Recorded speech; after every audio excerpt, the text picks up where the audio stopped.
What are international sovereign bonds? International sovereign bonds serve as a method of accessing funds from international financial markets. Since attaining middle income status in 2007, Sri Lanka has utilized this approach to secure loans from the global market, albeit at elevated interest rates. Following the default in debt repayments in 2022, Sri Lanka is now confronted with the task of settling $12.5 billion in sovereign bond debt.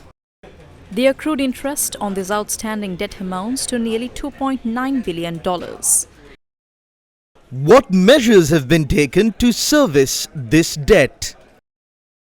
The Hamilton Reserve Bank of the United States initiated legal proceedings against Sri Lanka to recover a sum of $250 million in sovereign bonds.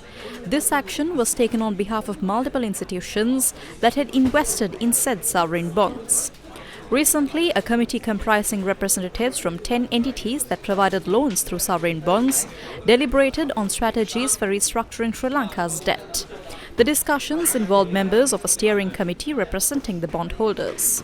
Sri Lanka's legal and financial advisors Clifford Chance and Lazard participated, as did the bondholders' advisors White & Case and Rothschild & Co.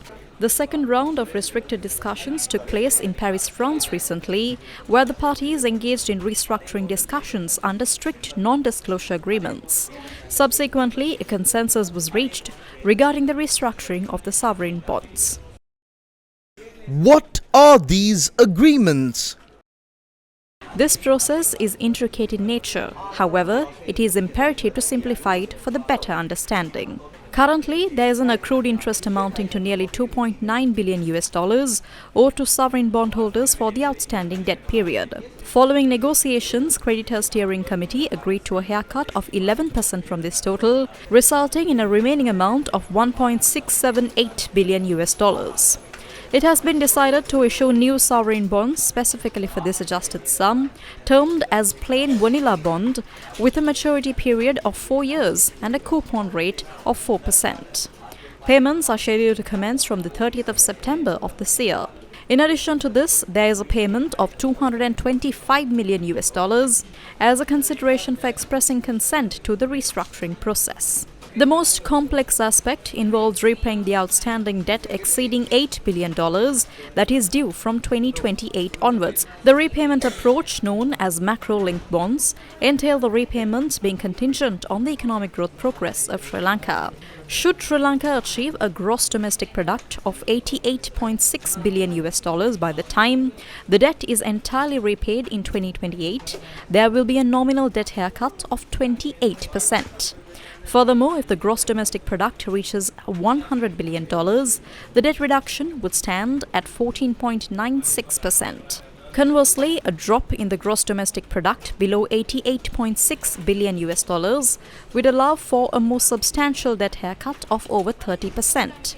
An additional restructuring proposal involving nearly $2 billion of sovereign bond debt is suggested to be implemented through the governance-linked bonds.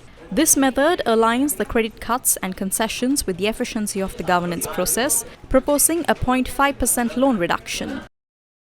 What happens next? Sri Lanka and bondholders agreeing on debt restructuring terms was revealed in a filing with the London Stock Exchange. Confirmation is needed from Sri Lanka's official creditor committee to ensure it aligns with agreed terms. IMF staff will also review it to ensure consistency with Sri Lanka's IMF-supported program. After it passed both the OCC and IMF, the international sovereign bonds can be subject to restructuring. The International Monetary Fund has taken note of the new development with respect to the restricted discussions between the Sri Lankan government and the ad hoc group of bondholders. Peter Brewer, the senior mission chief for Sri Lanka, said the IMF is currently awaiting additional information and will provide the authorities with an assessment of the agreed terms to ensure consistency with the parameters and debt sustainability objectives under the IMF-supported program.